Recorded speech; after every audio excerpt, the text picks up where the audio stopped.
శివరావు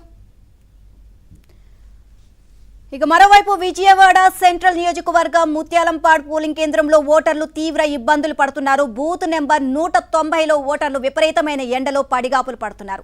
ఇక అధికారులు ఓటర్లకు కనీసం మంచినీళ్లు సౌకర్యం గానీ షామియానా సౌకర్యం గానీ ఏర్పాటు చేయకపోవడంపై తీవ్ర విమర్శలైతే వెలువెత్తుతున్నాయి. ఎండలో పడిగాపులు పడలేక ఓట్లు వేయకుండా జనం వెనక్కి వెళ్లిపోతున్న పరిస్థితి అయితే కనిపిస్తోంది.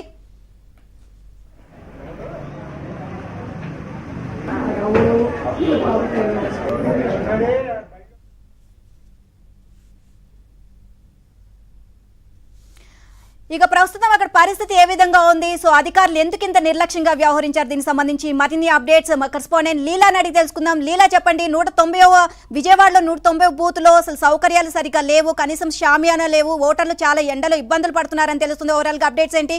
ఈసీ ఎందుకు తగిన చర్యలు తీసుకోలేదు అక్కడ? నీలిమ, ఇప్పటికే మనం చూసుకుంటే సెంట్రల్ నియోజకవర్గంలో 174, 190, అలాగే మనం చూసుకుంటే దగ్గరలో ఉన్నటువంటి పరిసరాల్లో ఉన్నటువంటి బూతులన్నీ కూడా తీవ్ర ఇబ్బందులు పడుతున్నాయి. ఇటు అమలీ స్కూల్లో ఉన్నటువంటి బూత్ కూడా అంతే ఇబ్బందులు పడుతున్నారు. అయితే ఇప్పుడు ప్రధానంగా మనం చూసుకుంటే 174 దగ్గర ఉన్నాము, 190, 174 ఈ బూతుల్లో జనాలు ఇప్పటి వరకు కూడా ఏబిఎన్ ఆంధ్రజ్యోతి చూపించిన విజువల్స్ కారణంగా కూడా ఇక్కడ ఉన్నటువంటి వారందరినీ కూడా కొద్దిగా నీడలోకి తీసుకొచ్చి నిలబెట్టారు. లేదంటే వారందరినీ తీసుకెళ్లి ఎండలో నిలబెట్టినటువంటి పరిస్థితి. వచ్చిన ఓటర్లందరినీ ఎండలో నిలబెడితే ఎండలో నిలబడి ఓట్లు వేయలేక వెనుదిరిగి చాలా మంది వెళ్ళిపోయినటువంటి పరిస్థితి కూడా నెలకొంది. ఎందుకంటే కనీసం ఇక్కడ షామియానా వేయాల్సిన అవసరం ఎంతైనా ఉంది. ఎందుకు వచ్చిన ఓటర్లకి కనీస ఫెసిలిటీ వాటర్ కానీ షామియానా కానీ వారు కూర్చోడానికి కుర్చీలు కానీ ఎలాంటి ఫెసిలిటీస్ అనేవి ఇక్కడ లేవు. వృద్ధులు, వికలాంగులు, పెద్ద వయసు వారు చాలా మంది వస్తున్నారు. ఉదయం నుంచి కూడా వారందరూ కూడా ఎండలో పడిగాపులు పడుతున్నటువంటి పరిస్థితి. అయితే ఎంతసేపు అయింది, ఎంతసేపు నుంచి క్యూ లైన్లో ఉన్నారు, వారి మాట్లాడి తెలుసుకుందాం. సార్ నమస్తేనండి, ఎంతసేపు అయింది సార్ మీరు క్యూ లైన్లోకి వచ్చి? గంట 10 నిమిషాలు. సార్ ఏం లేవు, షామియానాలు ఎండలకు మాడిపోతున్నాం.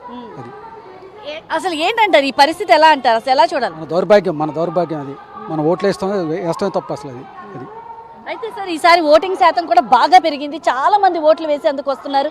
కానీ పెద్దవారు చాలా మంది వస్తున్నారు, కానీ వారికి సరైనటువంటి వెసులుబాటు లేదు. ఎలా చూడాలంటే ఫెసిలిటీస్ ఇస్తే ఎవరైనా వచ్చి నుంచుంటారు. షామియానాలు లేదు కదా, కూర్చోక్కర్లా.